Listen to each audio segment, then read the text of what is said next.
Halo anak-anak, hari ini kalian masih belajar melalui video. Ibu harap kalian masih semangat dan selalu dalam keadaan sehat dimanapun kalian berada.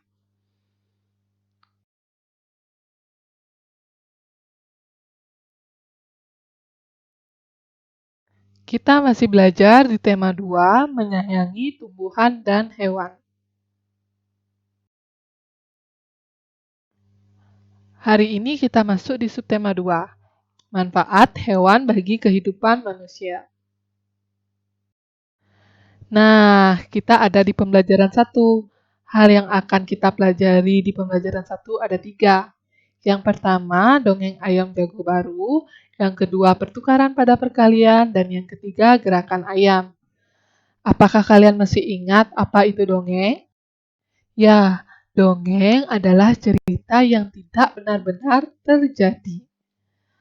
Kita lihat Benny sedang duduk di halaman rumahnya bersama teman-temannya. Benny ternyata punya buku cerita tentang ayam jago baru. Nah, di sini Benny membacakan cerita dongeng ayam jago baru. Jika kalian penasaran dengan dongeng itu, kalian bisa buka buku tema 2 kalian di halaman 55 sampai 56. Di sana teks dongeng ayam jago baru. Ibu akan bacakan dongengnya. Sambil Ibu bacakan dongengnya, kalian juga bisa ikut membaca teks dongeng yang ada di buku kalian. Nah, sekarang kita mulai ya. Ayam jago baru. Pengarang anonim. Ada ayam jago baru di suatu dusun. Dia datang dari kota yang jauh sekali. Suatu ketika, ayam jago terjaga dari tidurnya. Matanya yang masih mengantuk perlahan terbuka. Di langit, dia melihat benda bundar berwarna kuning keemasan. Itu pasti matahari, pikirnya. Maka, walaupun dia masih mengantuk, dia melompat ke atas pagar. Kukuruyuk, hari sudah pagi, kokoknya keras-keras. Induk-induk ayam bergegas berlarian keluar. Mereka mulai mengais-ngais mencari makanan. Wah, betapa gelapnya hari ini, keluh mereka. Tiba-tiba terbang melintas seekor burung hantu. Dia hinggap di pohon dekat mereka. Kamu siapa? Tanya si ayam jago baru. Aku burung hantu, jawabnya. Hai, mengapa kalian ribut-ribut di tengah malam begini? Si ayam jago tadi berkokok. Itu tanda hari sudah pagi, ujar induk-induk ayam itu. Mereka kemudian ribut bergumam. Si burung hantu menepukkan sayapnya, meminta mereka tenang. Iya, itu matahari sudah terbit di langit, ujar si jago. Si burung hantu tertawa terbahak-bahak. Itu bukan matahari, itu adalah bulan purnama, katanya. Induk-induk ayam kembali bergumam. Mereka kembali ke tempat masing-masing dan tidur lagi. Si ayam jago baru merasa malu. Dia berjanji besok lagi akan membuka kedua matanya lebar-lebar. Dia harus yakin yang dilihatnya adalah matahari. Setelah itu baru dia akan berkokok. Sumber www.rumahdongeng.com. Nah, dari teks dongeng ayam jago baru, kira-kira apa hal yang harus kalian tiru? Apa hal yang tidak boleh kalian tiru? Nah, kita semua akan mempelajari itu di amanat. Ya, amanat adalah pesan moral dalam cerita. Pesan moral ini bisa berupa sifat baik atau sifat yang kurang baik. Jadi, sifat baik adalah sifat yang harus kita tiru dan sifat kurang baik adalah sifat yang tidak boleh kita tiru. Nah, kira-kira apa ya pesan moral dalam teks dongeng ayam jago baru? Ya, pesan moral dalam teks ayam jago baru adalah kita selalu belajar menyesuaikan diri dengan lingkungan. Karena lingkungan tempat kita tinggal sebelumnya dengan yang sekarang tentunya berbeda, seperti yang ada pada teks Ayam Jago Baru. Jadi kita harus selalu belajar menyesuaikan diri dengan lingkungan agar kita tidak melakukan kesalahan. Nah, sekarang setelah selesai mendongeng, Benny mengurus anak-anak ayamnya. Ayam-ayam Benny tinggal di kandang di belakang rumah. Benny memiliki 10 anak-anak ayam. Benny ingin menempatkan anak-anak ayam secara berkelompok. Pertama, Benny memasukkan 2 ekor anak ayam ke dalam tiap ruangan di kandang. Kedua, Benny kemudian mengubah banyak anak ayam tiap kelompok menjadi 5 ekor. Bagaimana kira-kira cara penulisan bilangannya ya? Sekarang lihat. Yang pertama, Benny menempatkan anak ayam pada setiap ruangan di kandang masing-masing 2. Nah, karena kandang yang digunakan adalah 5, maka kita tulis angka 5 terlebih dahulu. Dan tanda kali. Lalu, karena setiap kandang berisi 2 ekor anak ayam, maka kita tulis angka 2.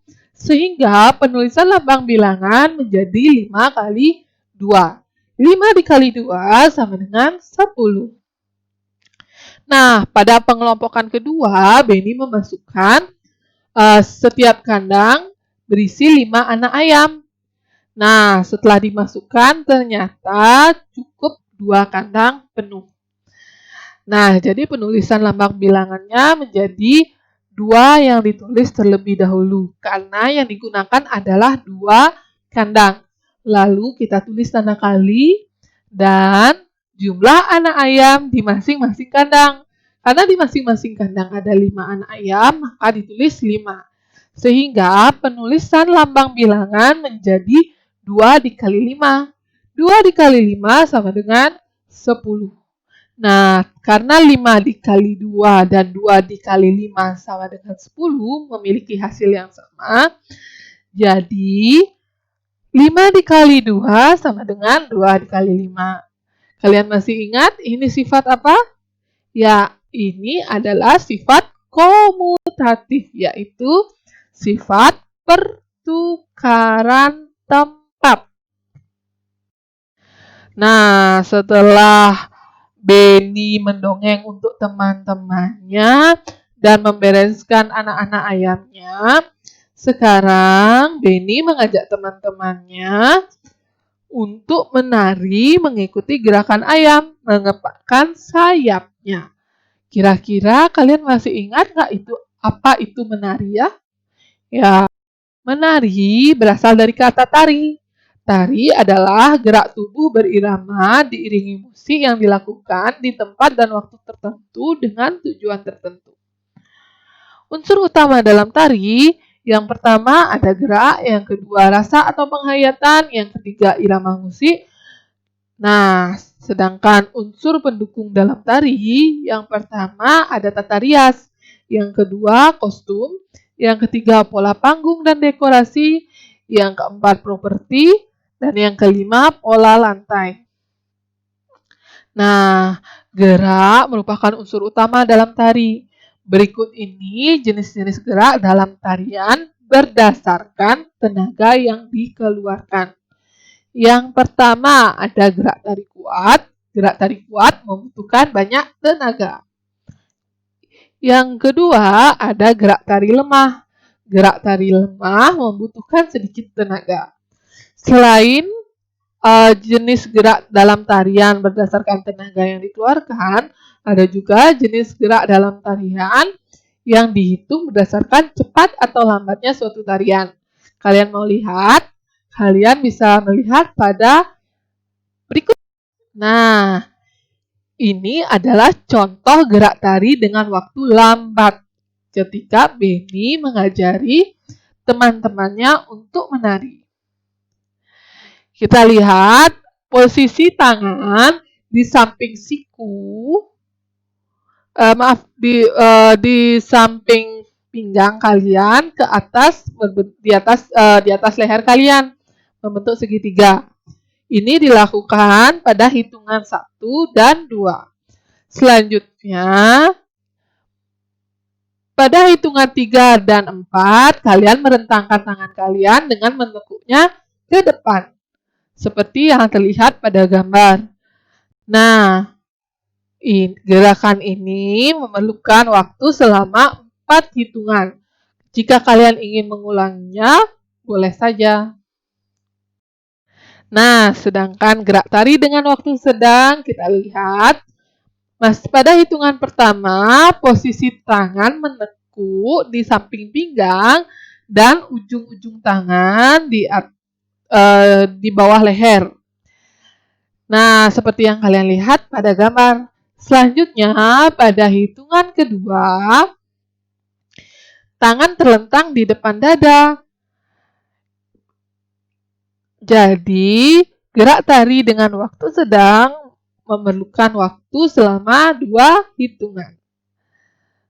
Setelah kita sudah tahu gerak tari dalam waktu lambat dan waktu sedang. Lagi satu gerak tari itu gerak tari dengan waktu cepat. Kita lihat pada hitungan sa,